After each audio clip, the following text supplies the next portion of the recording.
Call the meeting to order at, I guess it's 6 o'clock, on March 4th, 2024, at the town hall. A motion to adopt the agenda as presented. So moved. Second. Okay, any other discussion? If not, all in favor, say aye. Aye. Opposed? Okay. We have minutes of February 20th. Are there any additions or corrections to those minutes as presented? No. If not, somebody make a motion. Second. Okay. Any other discussion? If not, all in favor, say aye. Right. Opposed? Legislative update. Who's going to do that one? Seth, you doing that one? This is just the bills that we discussed last time. The ones that Eric and Matt brought up, the net metering for solar, the removing the aesthetics criteria for placing energy in energy generation projects, like putting, solar panels out or putting in wind turbines, things like that. And then the other, those are at H289 and S236. The other bills are S213, which would greatly expand the river corridor footprint and take away Grafton's permitting authority for development within those corridors unless we meet the heightened standards imposed upon us by the Agency of Natural Resources. H687 will greatly expand the reach of Act 250.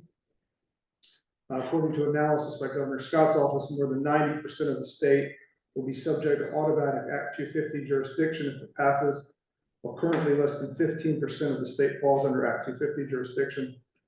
It would greatly expand Act 250's footprint in rural areas such as Grafton, while relaxing the standards in urban centers such as Burlington. And then the final bill is 24-0461, an ethics bill. And that would basically take away the rights of municipalities to govern ourselves.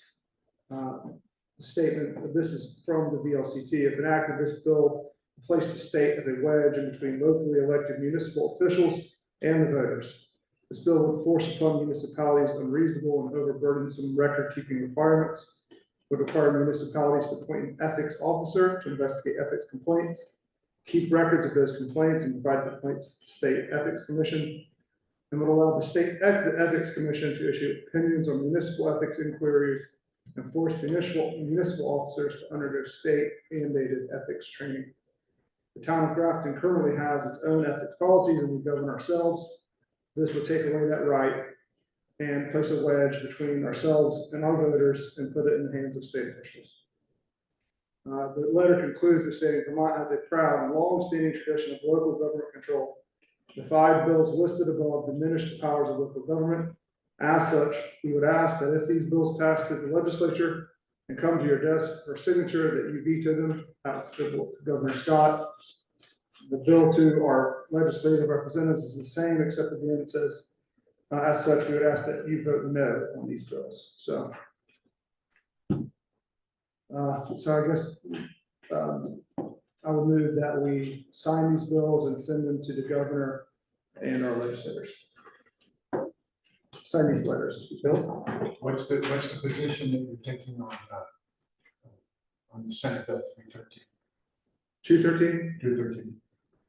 That how it would expand, that they shouldn't vote on it. They shouldn't agree to it, because it will greatly expand the footprint of the river corridors and impose on us the state requirements, which will be much more stringent than the leaf. No, I read them. I understand what they are. Yeah, you don't want them. No. First of all, they could expand a river corridor without our approval, and our planning commission said we don't want the river corridor. It could make it so where if you want to put a garage on your property, you could violate a state law you don't even know about. That's it.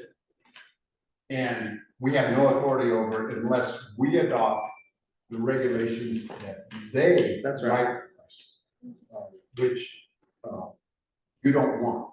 That's right. I guarantee you that. And then secondly, the FEMA, the NFIP corridor maps right now are so bad that I wouldn't need to, a permit to build anything on my house because it's not in the river corridor, but I couldn't build my garage because it is in, I'm not river corridor, it is in the flood zone. So my house isn't in the flood zone. Across the street that is away from the, way away from the street, that is in the flood zone. And so they're gonna be requiring permits of people who don't even have a flood zone. Well, I think the basic principle behind all our letter is that it takes away from local governments and municipalities their ability to control their own towns, and it's usurped by the state. And my comment on the ethics one, if they've had a problem, take the people to court. Don't punish 250 towns because one town had a problem. Is that what spearheaded all this? I was gonna ask that. What spearheaded all this? All it's like this, the state government flexing their muscle, or is this something specifically happened that? You know, they've been trying to take over the river corridors, the state river management, the floodplain management people from the state have been trying to take over the river, the flood mapping and the river corridors forever. And it's a constant fight to keep them off your back. And they just want more power. And if you ever want to get a really good idea who's running the river management program, sit in on one of their educational meetings, and you'll find out what dolts they are. True. You don't have to know anything about water or flood or anything to know, to listen to them. They don't tell you anything. In the F-250, what are they trying to squelch more business to come to Vermont? Is that what It's basically, you know? it's sort of a deal between the developers and the legislature, which will relax standards in urban areas for development. Yeah. So they can build what they want to build in Burlington or Brattleboro or Rutland or Bennington, but in the rural areas like Grafton, it's basically trying to do anything. He said it'll put 90% of the state under Act 250 jurisdiction. So just imagine the reach of that in Grafton. For instance, right now, they're in charge of all the commercial in the floodplain. For instance, McDonald's over in Springfield had to get a permit from them. They made them move their footprint 50 feet away from the river, from where I would have permitted it because the river, the floodplain doesn't go that far, but they made it move 50 feet away from the river to be way out in the flood. But it just, so commercial, right now they can control. Right. But if you wanted to put a shed out in the floodplain to put your tools in, and you did it, everything else was done. I don't mean in the floodway, I mean in the floodplain. They would not, you would have to go back to build a 8 by 10 foot shed. That's what The ethics bill was brought to our attention by the VLCT. They're the ones who sent out an alert and advised all towns to contact their representatives about it. So that's how the ethics bill. But it's still their call. They're not for it. Yes, they're not for it. They asked all municipalities to write to their legislators and to the governor and to let them know the opposition to it. Go ahead. Do we know where these bills stand now? Because there's crossover when they go from the House to Senate and vice versa. And then eventually they'll be either approved. So do we know where they stand? They're out of committee and they're either in that, you can tell by if they're H, that means they're from the House, if they're Yeah. S, that means they're from the Senate. Right. So there's been no crossover yet. So they still go to the other house. And they won't substantially change. I mean, they all stay very much what they are. If you just look at the history of the legislature, the bills don't change too much. Now, in this context, I also want to mention that our representative is coming back to Grafton again for a public meeting where anybody can come and ask her questions. She was here, when was that? About a month ago at the library, and a handful of us showed up. She will listen to whatever we have to say and can ask her questions or present your opinion. And she's coming again in April. Do you know the date, Wendy? Anyway, it's gonna be in the Grafton News, I'm sure. She should be at the town meeting. Mark. Well, yeah, but she'll probably be there just for a short time and might not be available for a lot of questions because they usually go to several town meetings. Anyway, so I would recommend going to this meeting when she comes back and I also, we suggested that she invite the senators, because we have not met with our senators, they have not come to Grafton. The senators are on this letter too. Yeah, right, but it would be great to have face-to-face meetings with these folks. I agree. I think 3 of us showed up at the last meeting. So for the three of us, it was great because we got to ask any question.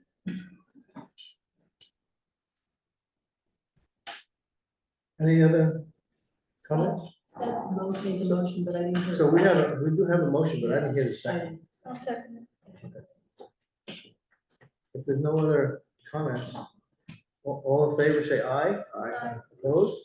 Okay, great. So and all of us need to sign it. Okay, great.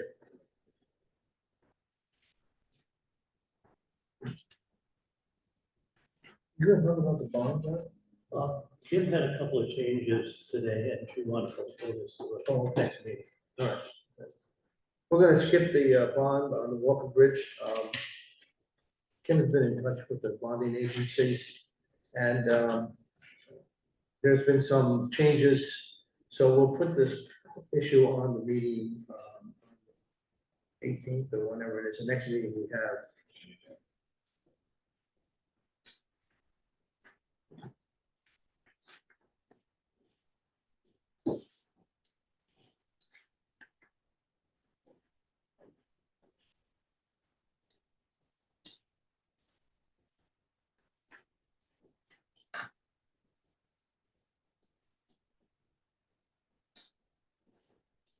Who has the truck bid? We don't need the truck bid, right? I don't know the last time. Um, Not gonna tell you the details of that or not. Okay, so we need to award the bid out tonight, Obi? ATG. So, It's the only one, right? well, it was the only one that, yeah. They make, John, you know, they made, Morgan said they made changes to the warranty. They did, okay, yeah, so then ATG, Yeah, everything's all right. yeah. Where are they at? What was that? Westminster. Falls. They're the Which ones is that do two all of levels, our right? trucks now.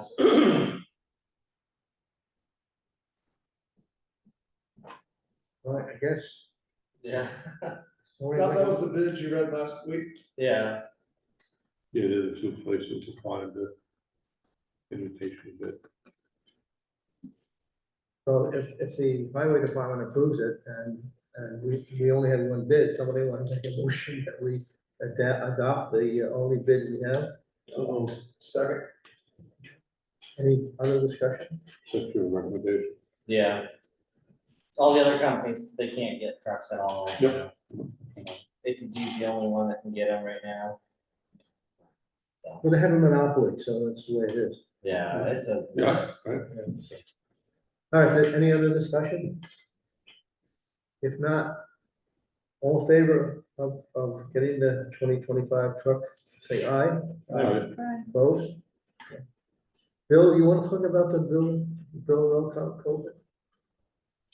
I don't know what you know. I thought you were gonna discuss it and I could comment on it, but what I would say is, as far as I'm concerned, in regard to FEMA approval, FEMA funding, is that it is a required replacement. We have a statement from Scott Jensen that says it has to be replaced. For some reason, this group of people up in FEMA just want to make everything a little bit complicated, and they are saying that, first of all, they don't prove anything before you do it anyway, but they wanted an amount that we're probably looking for, so I asked Mike Renault for a value, and he gave it to us, and we sent it out today. I don't want to say what that is, because people are going to be bidding. Right. So so we sent that off to, Mike Berenson. And I don't know that he responded as I left, as I checked my email this afternoon at 4:30, as I left Londonderry, there was no response to Morgan's email. However, I do know that he was not working for medical reasons, so he may not even see it till tomorrow. But I think you should put it out to bid because it is approvable.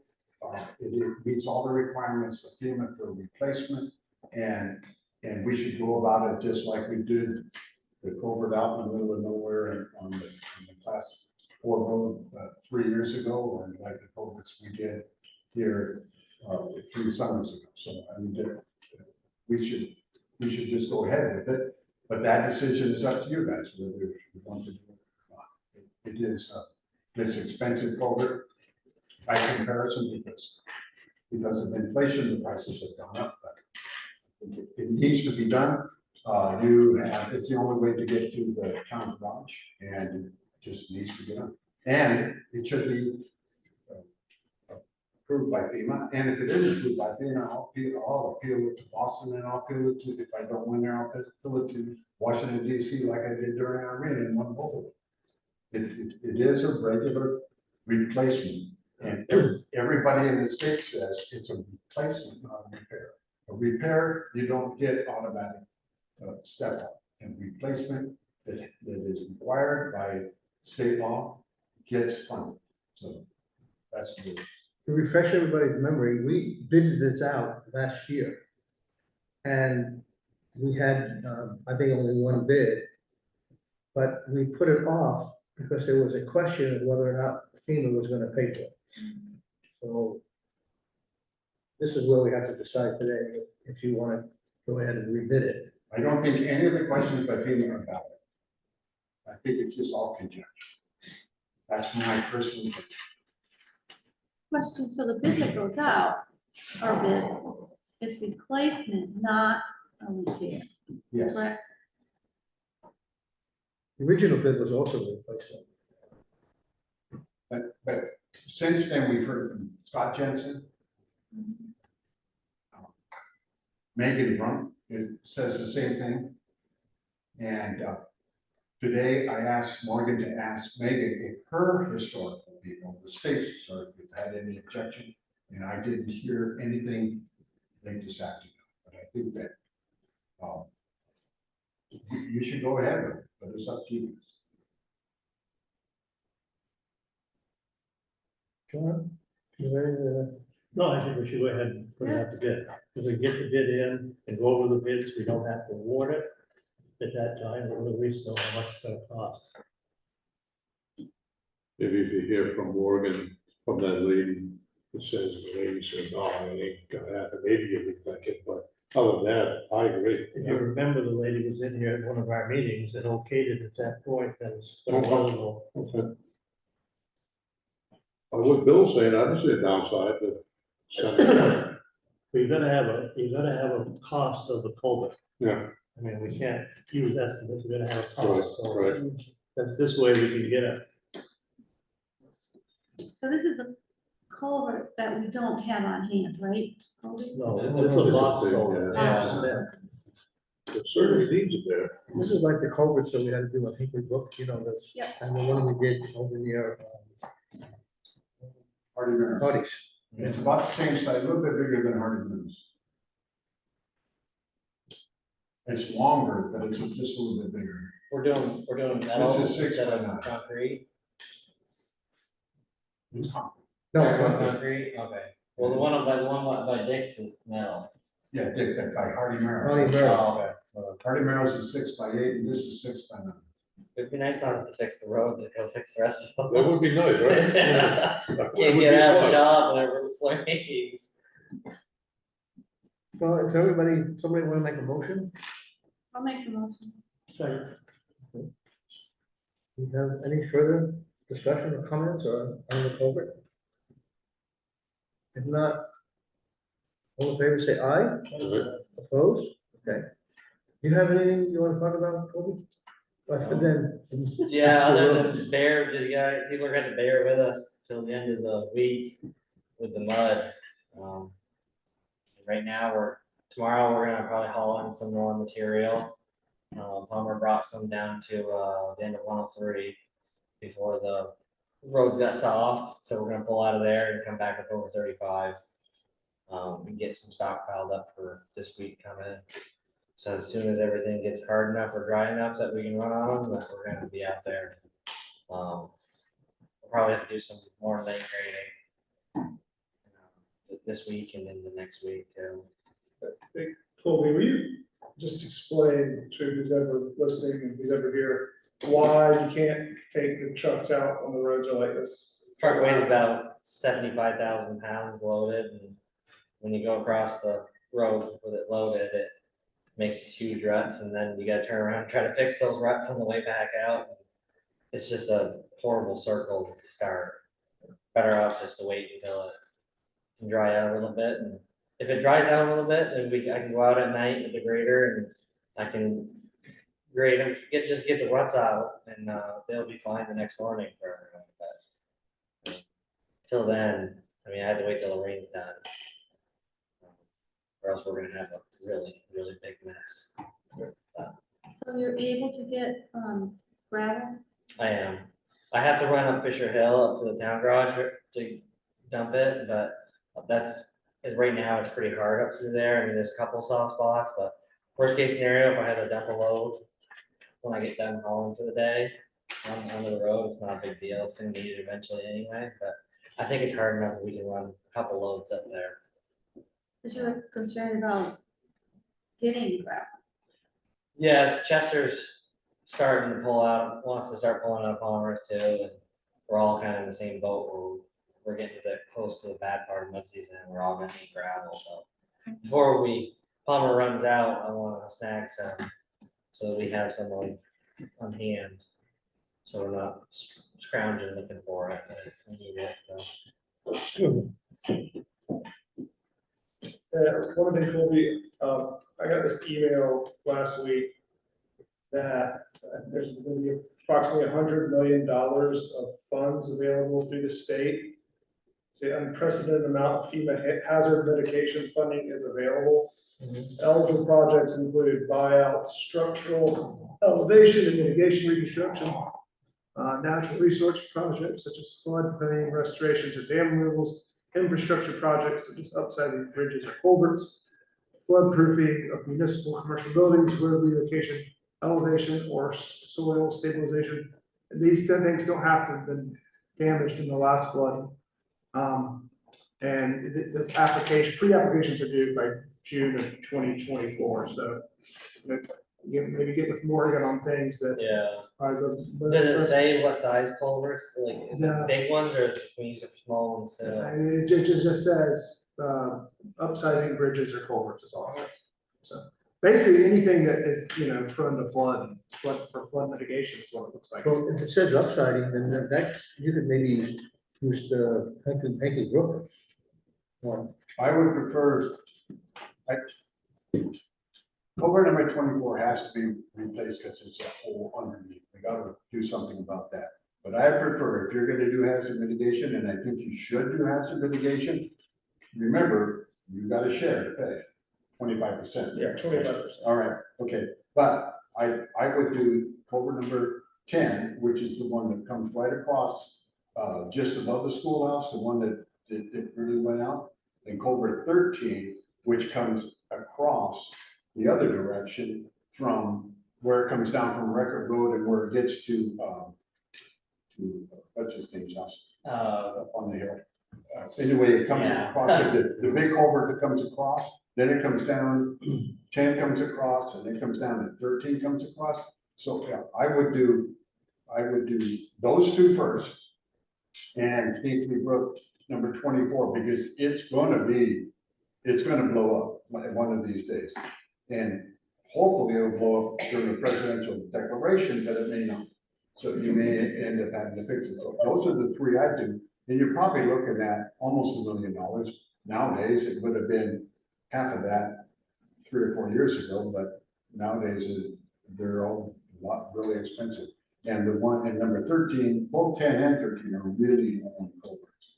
They're not big, they're gonna be about the same size, maybe a little bit bigger than Bell Road, so 6x9, 6x10.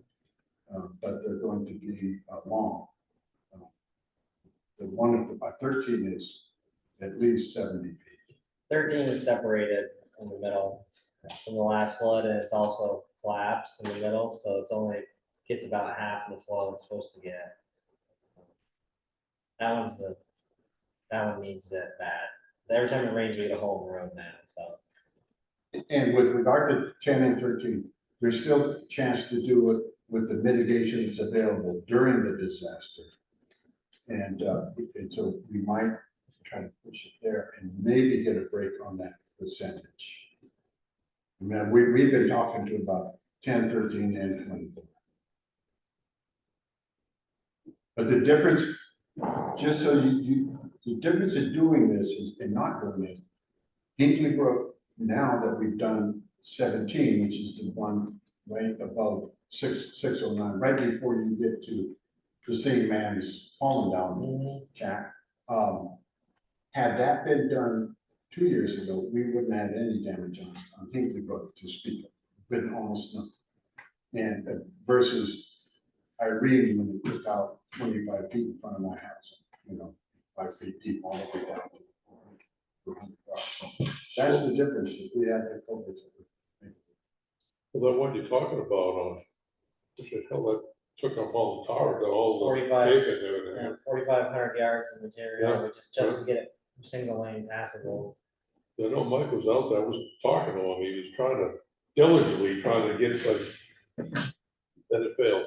Yeah, And those are our two big roads. If we got, Hinkley Brook's not the problem anymore, but you guys aren't still. Fisher Hill still is, and if you get those two culverts fixed, you'd solve a heck of a lot of problems. well, it's the main route out of town during the floods too. Once that's done, it's the first road that's really open to get to Chester too, so, I mean, it definitely needs it, and it really sucks to have to work your way out of the town garage every time. But, Can I comment what we're talking about? Sure, go ahead. They're also doing a study on the flood map for the main stream of the Saxon River. And I need to look at those maps, and I'm gonna call a meeting, and when I get to looking at emergency management, invite all of you to come to it and make comments on the maps. But what I found looking preliminarily at them, I've had 2 letters of map amendment look recently, and on 121 East, including the house at the end of the farm that the guy fixed up. Right. He did it, and the new maps reflect what my engineer said is the actual height, which is below ground.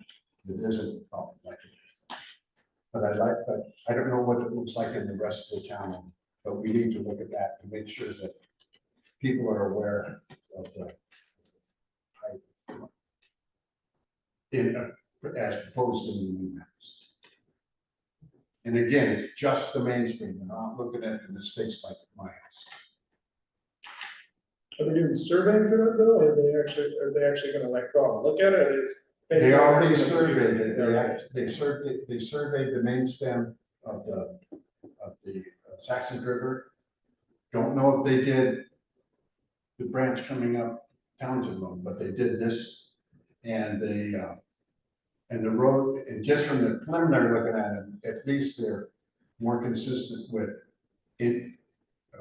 Private engineers looking at letters of map amendment, looks a lot better, but I need to look at it longer. I've just been tied up between one area and here with the emergency management, haven't had a chance to look at it. And I'll look at it because we have to give them a comment, I think by the 25th of March. And who are you gonna be meeting with? Pardon me? Who will you meet with after? We just send the comments to them, that we would meet as the emergency management committee with the town, then we just send comments to them. Any other comments on the road or whatever? If not, we'll move on to committee reports. personnel, assuming you're waiting for that. No. On the cemetery committee, I've asked Springfield Fence to give us a price to repair the fence along Middletown Road. So I don't know when that's gonna happen, but they're gonna look at it, give us a price and we can decide. If everybody goes by there, the fence is half falling down. and whatever, so. Who plows Burgess Cemetery? Which one's that? The one, Just the road? I do. We plow it. Yeah, the guy that was in the house right there on the right, he's living there now. He tore the house down and he's got some kind of camper thing out there, so. I've been plowing it. I don't sand it every time, cause it's pretty flat, but we do plow it now. Well, I just see a comment on Facebook from Rhonda Lockaby. Rhonda, I don't know where her name is now. Now she goes to see her son's grave, and she got to the end of the big pile of dirt, so she couldn't get over it. Okay, yeah, I can go up there and clean it out. I didn't know if it was still plowed. Yeah, it might be snow built up and a little dirt over the top of it. I can go up there and push it off so they can get up through there. We didn't want to plow all the way to the end because we were worried that people were gonna throw trash up there, What cemetery is this? or just cemetery. Any other business? Public comment? Joe, is any thought been given about Airbnb situation in town? Yes, and we have some proposed regulations that we're gonna talk about after town meeting. It'll be on the agenda, either the first one or the second meeting after town meeting. We'll be ready to discuss that. I have one thing, I should have been on other business, That's because okay. it was brought up before. It's a one-way street, Oh, yeah. please put a sign that's one way School. on the school or the Townsend Road off that, because people, a lot of, out of staters and people that are using the Airbnbs, they don't know that's one way until if they're at the school, there's a sign that says do not enter. Yeah, But oftentimes that sign, if they're going up to the parking lot to get their kid or something, they don't see that sign because the buses are in the way. So so where do they want the sign? a one-way sign where it comes out into, where you start going one way to the school on School Street from the Townsend Road. There's no one-way. So anybody can go down there. And what people are worried about is that after school hours, the kids are using that one-way to ride their bikes and play, and then on the other side where the school is perpendicular, they're using that. Those cars are going down, so This is a question, won't that confuse people if you put a one-way on the way that they're supposed to go down through? who knows it's one way? That's Well, I my know, question. but the people that are coming from Townsend Road, it doesn't matter if it's one way or not. If you put a one-way sign there, then they're gonna think that you have to go around the other way. I was just No, it's assuming one they were way coming up already. the other way off. That's the only thing I'm That's not concerned true. about, I was gonna say the same thing. I think the one-way sign needs to be Yeah, where the school is. Right. So that when they come out of the school. is there one at school? They notice that there's Do not enter. I can move the do not enter sign so that it's in a better spot, so they can see it, we can try that, and if that doesn't work, then we can try something else, but I'm just worried that if you put one up there that, I mean, everyone's seen drivers around here now. You might confuse someone and then you'll have them go around to the actual wrong so side. you're saying the do not enter sign is on this side of it? That don't make sense. It's coming out of the That's school. what I was- Okay. It's coming out of school, they wanna put one up on from Townsend Road down. That doesn't make sense. Well, I'll move the sign first, But what do they have coming out Pleasant Street? off of Pleasant Street, it says do not enter one way, I believe. It says do not enter. I don't know if it says Yeah, I don't know one-way. if it says one way, but I know it says do not Is enter. there a sign that says, There's nothing that on when you get, there. that says one way, do not enter? I can ask Morgan about that, we can see if we can put one, I mean, we could, and I know the do not enter leaving the school, I know that one's kinda old. we can see if we can It's replace. sort of dark too, I think. Yeah, we can see if we can replace both of them with do not enter one way. And then I can do the one on Pleasant Street and the one on School Street, and we can try that. That'd be better. Yeah, And we can see what happens there, and if I need to move the sign after coming out of the school, I can move it. I'm not sure where I'll put it though. is the People do thing. keep calling, writing and complaining about it. Yeah, So people leaving the school and taking a left instead of a right, is that what's happening? yeah. I can, well, we can also take the one coming out of the school, if we get rid of the do not enter, we can put a do not turn left sign, or a no, No left turn. yeah, no left turn sign. That probably would make more sense coming out of the school for Yes. people. I Just gotta appreciate simple it. it down a little bit. This came up way back, I remember when, School board. yeah, talked to Mike about it, and yeah, I can talk more, I can have Morgan order a no left turn sign. And I can have her order a, do not enter one way Yeah. sign that'd be good. for the Pleasant Street side, and we can try that out, and see how that works. Did Morgan talk to you about the 40-mile-an-hour sign on Townsend that's supposed to be knocked down near the cheese factory? She is not, Okay, it's. you know where that was, John? It's just past the cheese plant bridge on the right hand side. Yeah, I didn't see the sign, but the post someone ran it over or was something. tipped right over. I Okay, don't have this, It used to say 40. yeah, yeah, I can go out there so tomorrow. check that morning. out. Yeah, I can go out there tomorrow morning and see if I don't that, know where the sign is, but it's, hopefully it's right there, but a lot of times they run over so they can take them. Yeah. I noticed that too, when you're going, toward Kennedy, there's a 30-mile-an-hour sign just past Charlie Gates. no, we're talking about the Townsend Road. Oh, okay, Yeah, we're going to okay, Chestnut. all right, but there's another problem there.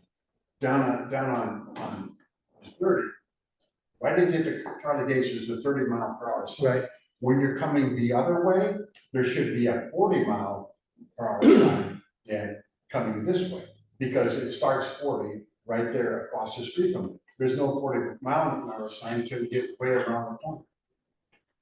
You can't have two Yeah. speed limits on the same street. Yeah, that kind of doesn't make sense either. Well, we had slowed down, Well, slowed down. technically, you can't have them coming one speed one way and another speed the You other way, can't. so. We could probably pull that sign out of the ground down there, and we can move the 40-mile-an-hour back to the other, down to Charlie Gates's. So that they're both at the same spot. That, we can do that too. Why can't you just keep it at 30? The house is out through there. Well, because then we'd have to take the 30-mile-an-hour sign at Charlie Gates's and move it. Move it this way, either one, you gotta have them the same. They can't be I 40 mean, miles on one side yeah. and 30 on the other side. It's one way or the other. We can move the 30-mile-an-hour back to Ledge Road, or we can move the 40-mile-an-hour down to Charlie Gates's. No, we don't want that. I mean, that's I don't know if I can do that either, because isn't that technically changing the speed limit? yeah, I don't know, you've been. You gotta look at. gotta look Yeah, at that's a mess when you get Check to with that. Morgan, because there is, Yeah. she did all the research on Townsend Road. Yeah. And there's certain things we can do and certain things we can't do. I'll come in tomorrow morning and have Yeah. meet with Morgan about it. We Well- can figure out what we can and I don't know can't if she'll do. be here in the morning, she's got town meeting early, so. That's okay, But yeah. who knows? Oh, yeah, I'm not gonna be here Monday and tomorrow anyway. There's no rush. Yeah, so I'll do it Tuesday or Thursday. All right, any other public comment or anything? If not, we have the next regular meeting, which will be Monday, March 18th, here at 6 p.m. And now we have a motion to go into executive session. So, Second.